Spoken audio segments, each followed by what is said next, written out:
নমস্কার, নিউজ 18 বাংলা আপনাদের আরো একবার স্বাগত জানাই। প্রথমে যে খবরে চোখ রাখবো তা হলো চাপে পড়ে সুর বদল দিলীপের। মমতা নিয়ে বিবৃতি বদল দিলীপ ঘোষের। মমতার প্রধানমন্ত্রী হওয়া নিয়ে কটাক্ষ। মমতার প্রধানমন্ত্রী হওয়াটা দিবা স্বপ্নের মতো প্রতিক্রিয়া দিয়েছেন বিজেপি রাজ্য সভাপতি আজকে। গতকাল মমতাকে প্রধানমন্ত্রী হওয়ার দাবিদারও বলেন। বাঙালি প্রধানমন্ত্রী হিসেবে মমতার সম্ভাবনার উল্লেখ করেন। গতকাল দিলীপ ঘোষ কি বলেছিলেন এবং আজকে কি বললেন শোনাবো আপনাদের। আমাদের মুখ্যমন্ত্রী তাকে আমি তার জন্মদিনের শুভেচ্ছা জানাই, সুস্থ শরীর, সফল জীবন কামনা করি, কারণ তার সাফল্যের উপরে পশ্চিমবাংলার ভাগ্য নির্ভর করছে। তিনি সুস্থ থাকুন আর ভালোভাবে কাজ করুন, এটা আমরা চাই। হ্যাঁ, সুস্থ থাকার এই জন্য প্রয়োজন যে বাংলার যদি কোনো প্রধানমন্ত্রী বাঙালি হন তো ওনার সম্ভাবনা আছে, সেই জন্য আমরা চাই উনি সুস্থ থাকুন। তারপরে হবে হয়তো, ওনার চান্স ফার্স্টে আছে। আমরা জ্যোতিবাবুকে একটু যেন ফসকেছি, ওনার পার্টি হতে দেয়নি। নরেন্দ্র মোদী প্রধানমন্ত্রী হবে কিনা কেউ কেউ প্রশ্ন করছে। আমাদের স্বপ্ন দেখুন, আমাদের দিদিমণি স্বপ্ন দেখতেন যে দিদিমণি দিল্লি যাওয়ার রাস্তায় একটা এত বড় বোল্ডার ফেলে দিল কংগ্রেস। তাই ভারতীয় জনতা পার্টি লড়ছে। যারা স্বপ্ন দেখছেন দিল্লি থেকে মুখ্যমন্ত্রী প্রধানমন্ত্রী হবেন, ভুলে যান, দিবা স্বপ্ন বন্ধ করুন। স্বপ্ন দেখার একটা সুবিধা আছে, বুঝলেন তো, কোনো খরচা হয় না। হয় কি খরচা? শুয়ে চোখ বন্ধ করে স্বপ্ন দেখুন। আপনি ভারতের প্রধানমন্ত্রী কেন, আপনি বলুন না আমেরিকারও আপনি প্রধানমন্ত্রী হবেন, প্রেসিডেন্ট হবেন, কেন হয়েছে? অতএব এইসব গল্প দিয়ে কিছু হবে না। নরেন্দ্র মোদী প্রধানমন্ত্রী আসেন, 2019 সালে আবার প্রধানমন্ত্রী নরেন্দ্র মোদী হবেন, এতে কারো কিছু বলার নাই। সারা দেশে সারা দুনিয়ার লোক এটা মেনে নিয়েছে। অরূপ দত্ত রয়েছেন আমাদের সঙ্গে টেলিফোনে, আমাদের প্রতিনিধি। অরূপ, যারা জানতে চাইবো, আমরা শোনালাম দুদিনের দুটো বক্তব্য, গতকাল এবং আজকের। এর আগেও তোমার সাথে কথা হচ্ছিল, চাপে পড়ে সুর বদল নাকি আর রাজনৈতিক বোধের অভাব, নাকি এর পেছনে কোনো রকম আলাদা স্ট্র্যাটেজি রয়েছে? কি মনে করছে রাজনৈতিক মহল? দেখো, এই যে তুমি যে প্রসঙ্গগুলো বললে যে চাপের বিষয়টা, রাজনৈতিক পরিণত বোধের অভাব, এগুলো সবগুলোই উঠে আসছে বিভিন্ন মহলের যে গতকাল থেকে যে সমালোচনার ঝড় বইছে তা থেকে। কারণ আমরা যেটা দেখেছি যে গতকাল আজকের যে দুটো বক্তব্য দিলীপ ঘোষের, তার মধ্যে একেবারে আসমান জমিন ফারাক। এবং আজকের যে বক্তব্য সেটাই কিন্তু প্রকৃতপক্ষে বিজেপির বক্তব্য। বা দিলীপ ঘোষ এর আগেও, যখন তোমার মনে আছে যে গোটা দেশ জুড়ে মোদী বিরোধী জোট করা বা ফেডারেল ফ্রন্ট করার লক্ষ্যে মমতা বন্দ্যোপাধ্যায় সক্রিয়, এবং দিল্লি থেকে আরম্ভ করে বিভিন্ন জায়গায় তিনি ঘুরে বেড়াচ্ছেন, বিভিন্ন নেতৃত্বের সঙ্গে কথা বলছেন, তখন কিন্তু বারবার দিল্লি এবং রাজ্য বিজেপি নেতৃত্ব কিন্তু এই ভাষাতেই কটাক্ষ করেছেন মমতা বন্দ্যোপাধ্যায়কে, যে প্রধানমন্ত্রী হওয়ার বিষয়টা হচ্ছে মমতা বন্দ্যোপাধ্যায়ের কাছে কার্যত একটা দিবা স্বপ্নের। কিন্তু গতকাল হঠাৎ করে এই যে অবস্থান পরিবর্তন, 180 ডিগ্রি ঘুরে জায়গা বদল, এটাই একটা নতুন করে চর্চার নতুন একটা ক্ষেত্র তৈরি করে দিয়েছে। বা এইটা নিয়ে লোকে বুঝতে চাইছে যে হঠাৎ করে এই অবস্থান বদলের কারণটা কি।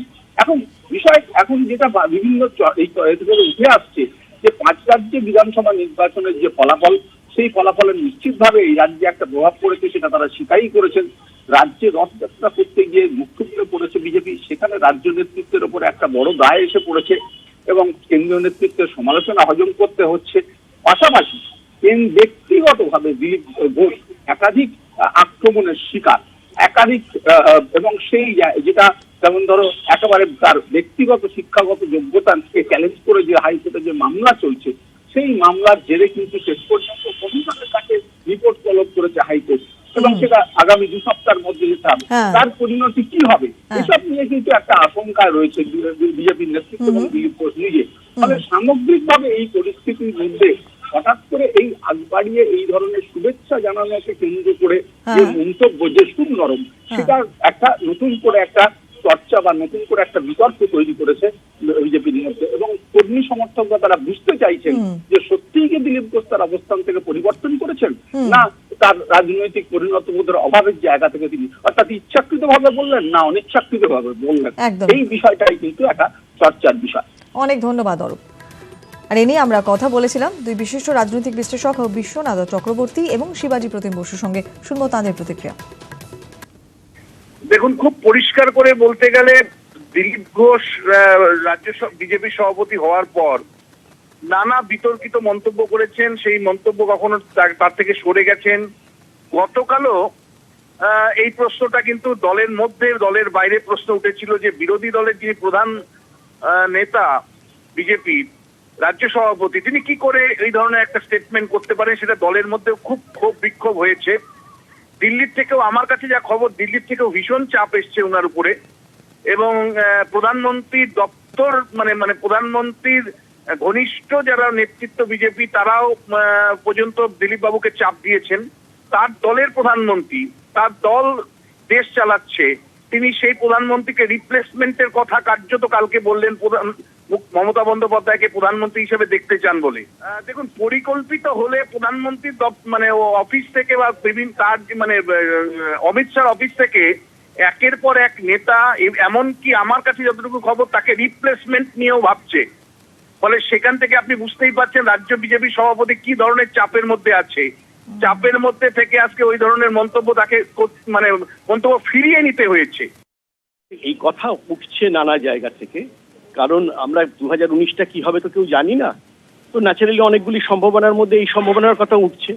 তা উনি তুলে আমার মনে হয় যে উনি একটা ব্যঙ্গাত্মক করতে চেয়েছিলেন, বা যদি সরল মনে বলে থাকেন সত্যি কথা ভেবে একটা যে এর একটা সম্ভাবনা আছে, সেটা হলে তো ন্যাচারালি উনি একটা বিরোধী দলের, যারা সবচেয়ে বড় বিরোধী দল হয়ে ওঠার পশ্চিমবঙ্গে ক্লেম করছেন, তারা এরকম কথা বলেন কি করে।